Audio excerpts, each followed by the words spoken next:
Hey there, super sober heroes. It's your host, Sober Steve, the podcast guy, here today with 1,172 days sober. And I am so grateful for all of my friendships in recovery that I am continuing to not only make, but also have grow as we get to know each other better, including this week's guest, Dale, who I have so much to share with all of you that we couldn't fit into just the one episode. This is going to be a part one of a two-part episode featuring my friend Dale. I look forward for this episode for you to get the chance to know him better. And then in the next episode, we're going to talk about what we have in common and where we met, which was leather and kink 12-step meetings. And that will open up a whole new level of conversation as well as a whole new level of myself to all of you next week. So get to know him first and make sure you're following so you can get part two next week. Enjoy. Hey there, super sober heroes. It's Steve here with Dale. Hey, Steve. Good to see you. It's great seeing you, and I am so glad that I got to meet you through my recovery meetings. But for those not lucky enough to know you already, introduce yourself. Hi, my name is Dale W. I currently have 205 days back. I started my recovery journey around 6 years ago, and after several relapses, I am primarily a meth addict. But this time I realized that my story started with alcohol, like heavy use of alcohol. And luckily, I have a sponsor now that was able to really bring that to my attention. So that's me. And I am also a sober, kinky leather man. So, yeah. Yeah, that is how we met. As you were getting your day counting, I was getting into checking out and exploring sober leather recovery, which is like a space that exists and is awesome. So we will get into that in part. I wanted to make sure, as I've gotten to know what a beautiful, amazing human you are, that my audience got to know you personally as well. So why don't you share with us what your favorite part of being a sober, kinky Leatherman today and just being sober in general is? I was also always a self isolator. This time I'm realizing that I need other people. It is a we program, it's not a me program. And surprisingly, when you talk to other people, they may actually like you and you might actually like them, and you can actually have fun. So I'm really embracing that now. Last night, I actually, one of my local gay AA meetings did a Rocky Horror Picture Show movie showing at one of the girls' houses, and it was a blast. I would have never done anything like that before, and it was just I had one of the best times I think I've ever had. Yeah, that's awesome. I love that all these things in my addiction, I would say, oh, I'll never do that, or I'll never be that type of person. And am that type of person now, and I love it so oftentimes. And why don't you share a little bit about what your favorite part of being a member of the queer community is today? For me, I always hid that I was gay. I grew up in the pretty much the 80s. It wasn't so accepting, especially in the South. I'm from Birmingham, Alabama, and I live in Memphis, Tennessee now.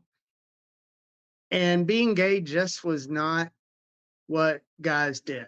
I lied about it all through high school, at all my jobs. It wasn't until 6 years ago when I started this journey that I finally told an employer that I was gay. And otherwise, it was a lot of just hiding who I really am. This time, I am being who I am.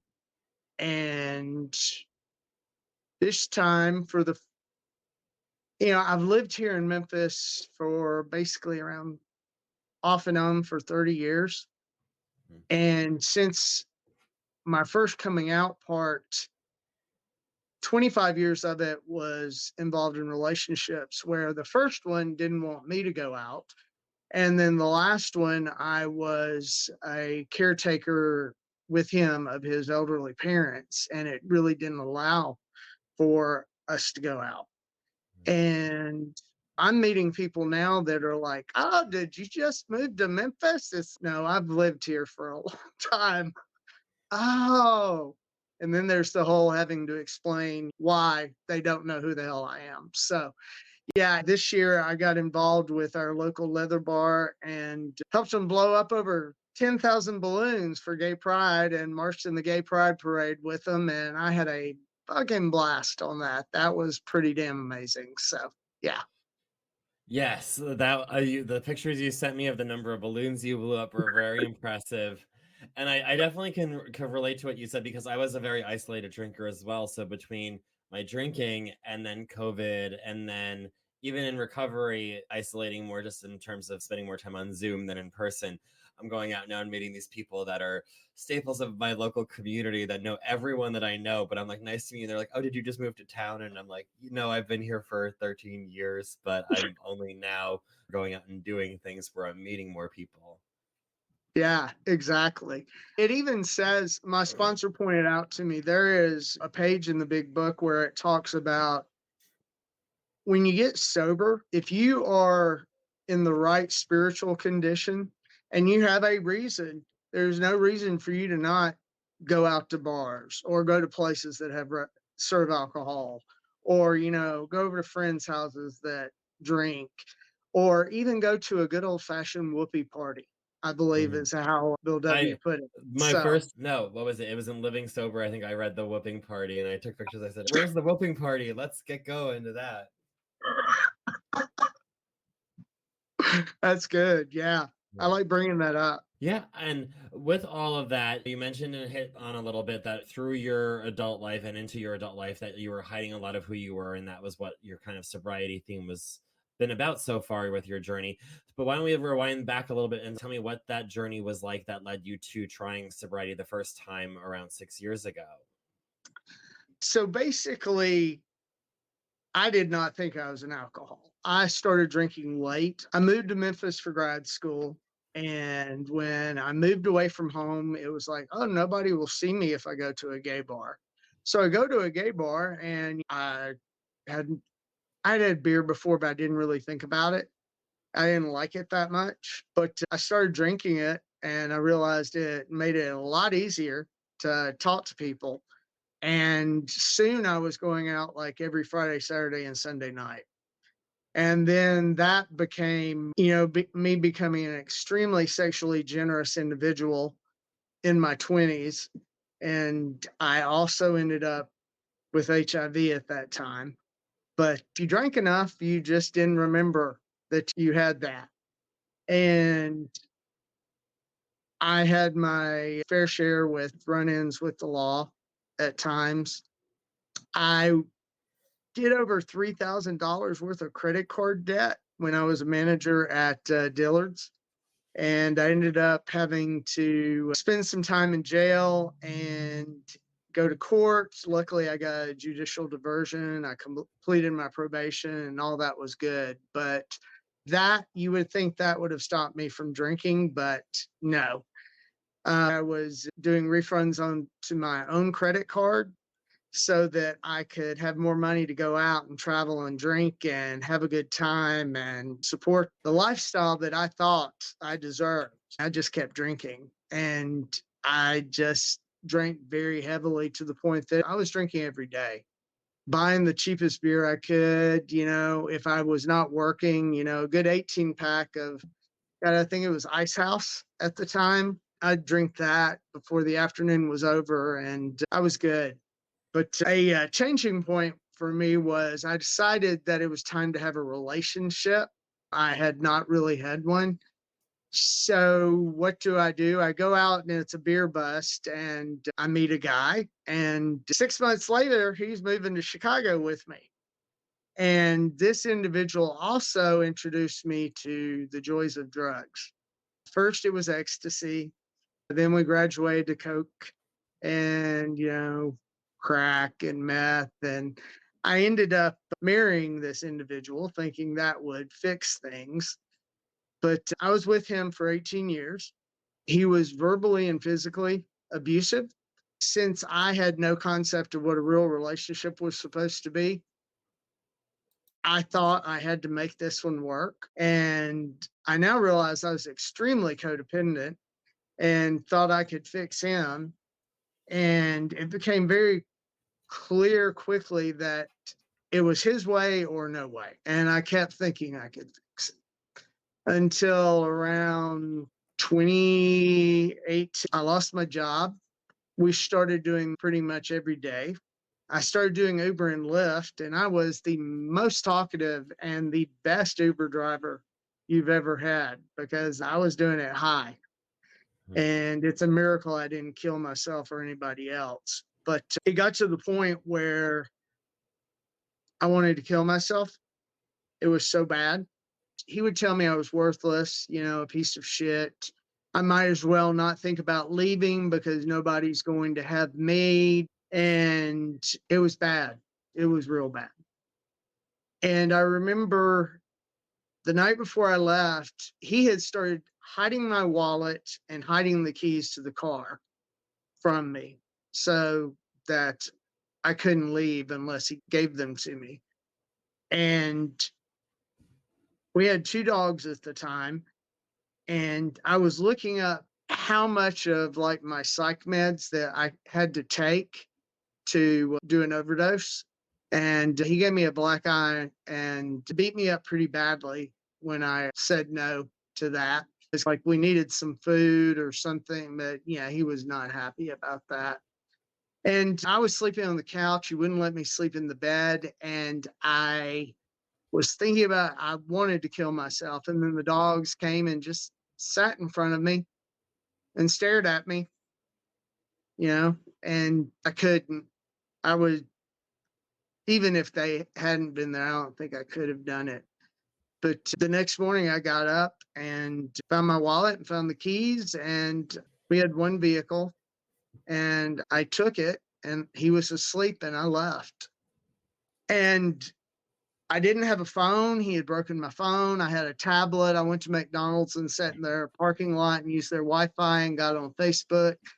And the only person that I had ever known that had gotten sober was a guy that we used to do drugs with all the time. And I knew he had gotten arrested and gone through a drug court system here and graduated it. So I reached out to him on Facebook, and luckily Justin responded. And he was at work, but he told me to wait till he got off. And I met him that day. And that was on a Friday, August 18th. And between him and people, they found me places to stay until I went to the Salvation Army on Monday morning and committed to do their 6-month in-house rehab program. Which, for a gay man going to the Salvation Army, I was terrified of that. I didn't really tell them per se, but when I told them I was HIV positive, the intake coordinator figured it out. But yeah, so she told me I didn't have to tell anybody anything. So I did not. And all I had with me was the clothes on my back. I had called another friend that I used to work with that was surprised would talk to me because my ex had told me that nobody wanted to talk to me. And I believed him. And we called the police and I wanted to go back and get some of my stuff. And the police gave me 10 whole minutes to go in. I still am, but I was a huge comic book collector. I had around 20,000. And I had all these statues and action figures, and plus all my clothes and all my family stuff. And I just had to leave all that. And I never got that back. And when those first couple of months at the Salvation Army, all I could think about was what I lost. But it was worth the price of getting away from him. And even then, I was still balking at the idea that I had a problem. I called my drug dealer the day I went in and told him I'd be in touch with him 6 months later. But I did pay attention to it. And by the end of the 6 months, I admitted that I had a problem and I was working a program. Mhm. Yeah, and then you say what the next 6 years were like, or 5.5 years or so, and then how's it been different this go around? After leaving Salvation Army, I did graduate, and I actually worked for them for a short period of time in one of their donation centers. I met a couple of people through my sponsor, who was my first sponsor was the guy that I called that day. He introduced me to fly fishing, and I started meeting these guys and going on these sober fly fishing trips. I suck at fly fishing, but it was fun to go camping. I had a great time. And I ended up meeting the guy, ended up working for the last 5 years. I started going to AA meetings. At Salvation Army, they really push something called Celebrate Recovery, which is a 12-step recovery program, but Jesus Christ has to be your higher power. It's there are no other options. It has to be him. And like most gay people from the South, I had a bit of a problem with church and religion. So I had a little bit of a problem with that. And I was gonna say from AA the was north like, and from the west and from the east as well, girl. That's just religious trauma on all of us. I I talked to had someone been who's like, I'm struggling with steps 2 and 3. I'm like, really? You're the first queer person who's probably ever dealt with that relationship with God and issues from your past. I'd only been told I was an abomination and going to hell so many times. It's not like that affects you and the way you think and No, feel. no. Don't But be ridiculous. Save that for a later yeah, step. exactly. But I started going to AA, but I was only going to 1 or 2 meetings a week. My first sponsor decided he wasn't good at sponsoring, so then I moved to his sponsor, and he had a very laid back philosophy on things. And if I called him, that was okay. If I didn't, that was okay too. But I ended up meeting the guy that was my partner for the past almost 5 years. And I think 12 months sober, I moved in with him and his parents. Mhm, And to me, I wasn't around. My mother died in my active addiction, and I didn't even go to her funeral. And to me, it was like instant family. I thought that was a good thing. mhm, And they needed to be taken care of. And he needed help. And I thought that was a good thing. I got in my head, oh, this is a perfect living amends to do mhm, without talking to any sponsor or anybody with any kind of sobriety or anything about whether it'd mhm, be a good thing to do or not. And come to find out, it's not really a good thing to do, especially when you're newly sober. And the job that I took, I was working like 55 to 60 hours a week managing a pool company, and not another good thing to do when you're early in sobriety and you don't have a strong recovery program. Even if mhm, your boss is sober in sobriety and all that, it doesn't really balance out. I was not working any program whatsoever, really. I thought just because I wasn't using or drinking that everything was good. And mhm, I also realized that I was emotionally a child. mhm, I had no concept of how to really interact with people at all. And my maturity level was low. I'd always prided myself as being a mature person.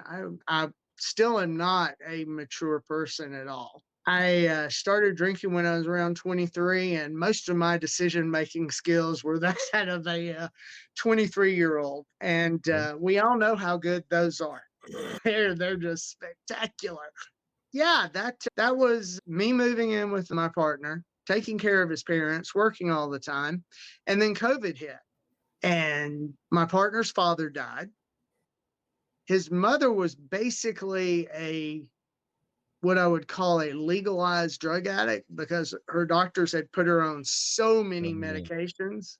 mhm. And granted, she had a lot of health problems. She just took them and ran with them the way she wanted to. Yeah. And come to find out, my partner was toxically codependent upon his parents. Mhm, And he had this idea that he was going to save them and save me. And I relapsed during the pandemic. And I thought that was awful because this time there were some consequences. When I left my husband of 18 years, there were no consequences. other than losing material things. I was getting away from an abusive, awful person. Mhm. This time, there were people that cared about me that I had lied to, and that really hurt. So I thought, wow, this time I'm not never going to relapse again. Yeah, never say never. And as they put it, half measured a program this time. I really half assed it. It was better than before, but when difficult things would arise, I didn't know how to handle them. And I would still self isolate. So something difficult did arise.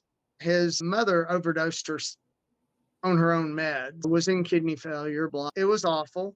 And he decided to quit his job and take care of her. So that left me being the only person working. And then my boss decided that after 23 years, he was tired of running his own business and he was going to sell it to somebody Mhm. that knew nothing about the pool business and also move. And I had been working in his house at his kitchen table for 5 years. There were all these awful things happening right then and there. And that was also when I decided that I did not like my long distance sponsor and I stopped talking to him. So that was in August of, I would say, 23. Yeah, what could go And wrong with that plan? no. And by November, I had decided to hook up with somebody and they had some drugs and I did it. And I remember distinctly, I was smoking meth and I did it. And my mind said, wow, I don't remember it being this great. I Mhm. can handle this. I can do this. And 3 months later, I was in the hospital. I had tried to shoot up and missed and ended up with cellulitis in my arm. And it was swollen up to 4 times the normal size. And that same day, the new owner of the pool company found out about it and asked me to resign.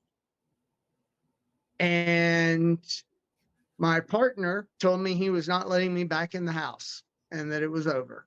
I didn't know what to do. I called I consider him my kink sponsor, and I called him and I had enough money for a hotel. Got a hotel. I was still sick. I hadn't even gotten the prescriptions for the cellulitis, running like 104 fever and all that. Mhm. Oh, the first person I actually called was the guy I'd been getting drugs from and asked if I could come stay with him and his husband. And ironically, he did not want me to hang around with him at this point. I even So told him, I can buy shit from you. That's not a problem. But no, he didn't want me to come hang around with him. So, at the encouragement of Billy, my kink sponsor, he was like, call people, go to meetings. So, even with that fever and everything, I got out and I went to 4 meetings that day, reconnected, told people what was going on. And over the next, I think, 8 days, various people from here locally and from my online meetings, they paid for hotel rooms for me till I could get into a local not for profit rehab. wow. And that's what I did. And I continued to go to meetings every day. For the first 3 days, I held on to my stash that I had for some reason. Mhm. And I remember I went to a meeting and I called Billy and I said, I've got to tell you the truth. He goes, what? I've had meth this whole time since I called you. And he goes, really? Have you used it? I said, no, I just flushed it down the toilet. And he said, thank you for being honest with me. That's the first step for you. Honesty has always been a problem with me.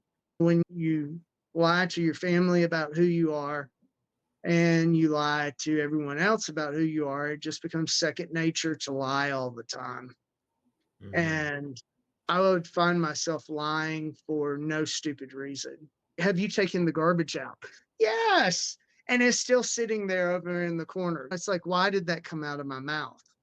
Mhm. But for me, it was to please people, make them like me, make them think that I was a good person. And I was not a good person. I have named my alcoholism and addiction Dick because Mhm. I that's what I was. I was a royal dick to everybody when I was drunk or high. It didn't care what they were going through, what they wanted, what they needed. It was all about me. And that Yeah. carried over into my life. It was everything was all about me.